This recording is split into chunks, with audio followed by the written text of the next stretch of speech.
नमस्ते। सब गटवासी परमात्मा को प्रणाम।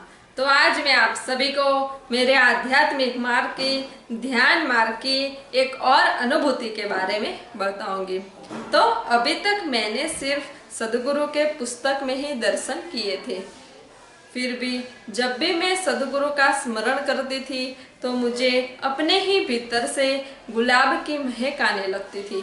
मेरे नासापुटों में गुलाब की महक भर जाती थी, जैसे कि मैं गुलाब के बड़े से बगीचे में हूँ, ऐसे मुझे दिव्य अनुभूति होती थी।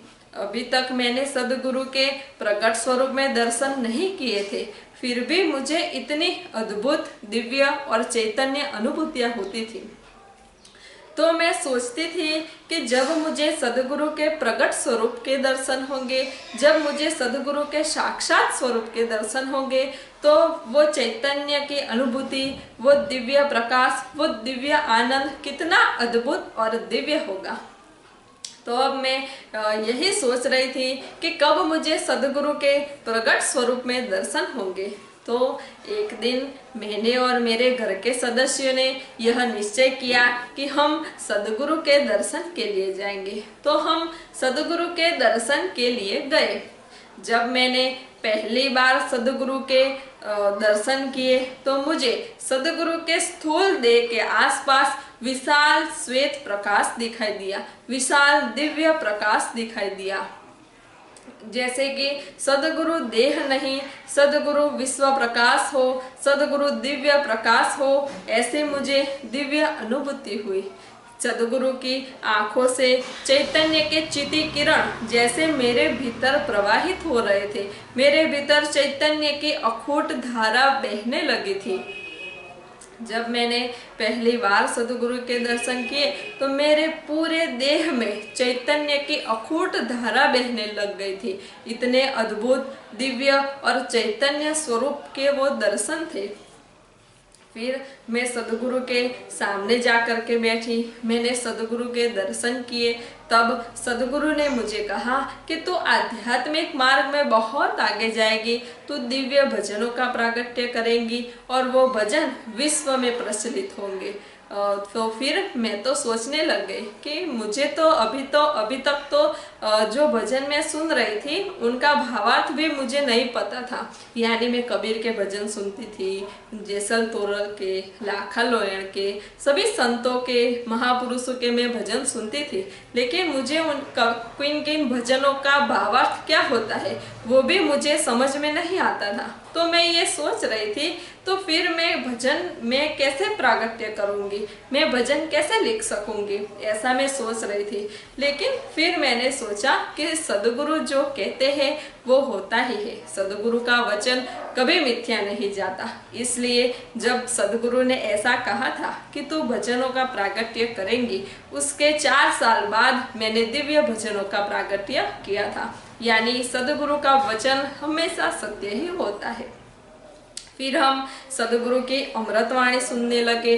सदगुरु जब बोल रहे थे तो उनके मुख से चैतन्य की दिव्य धारा बह रही थी और वो धारा मेरे भीतर प्रवाहित हो रही थी। मुझे दिव्य चैतन्य की अनुभूति हो रही थी।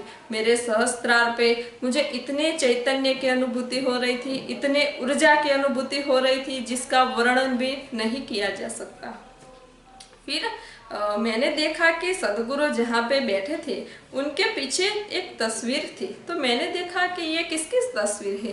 फिर मुझे दिखाई पड़ा कि अरे ये तो कोई और नहीं, ये तो वही अलौकिक बाबा है जिन्होंने मुझे कई बार दर्शन दिए हैं। और जब उनके दर्शन होते थे तो मुझे अपने हाथों में और पैरों में दिव्य बर्फीले स्पंदन की अनुभूतियाँ भी होती थी। तो फिर मैंने सदगुरु से पूछा कि ये महापुरुष कौन है। तो उन्होंने कहा कि ये तो महाअवतार श्री बाबा जी है और वो अमर है और हिमालय में रहते हैं, वो तो गुरुओं के भी गुरु है। मैंने कहा कि अच्छा, इन्होंने तो मुझे कई बार दर्शन दिए हैं। फिर मुझे पता चला कि मुझे जिनके दर्शन होते थे वो और कोई नहीं बल्कि महाअवतार श्री बाबा जी है। महाअवतार श्री बाबा जी के बारे में मैं एक और वीडियो भी बनाऊंगी। तो फिर हमने सदगुरु की अमृतवाणी सुनी और फिर हम घर आ गए। घर आकर जब रात को मैं सो रही थी तो मुझे फिर से वही अनुभूति हुई। मेरे भीतर से गुलाब की महक आने लगी। मेरे नासापुटों में गुलाब की महक ही महक थी।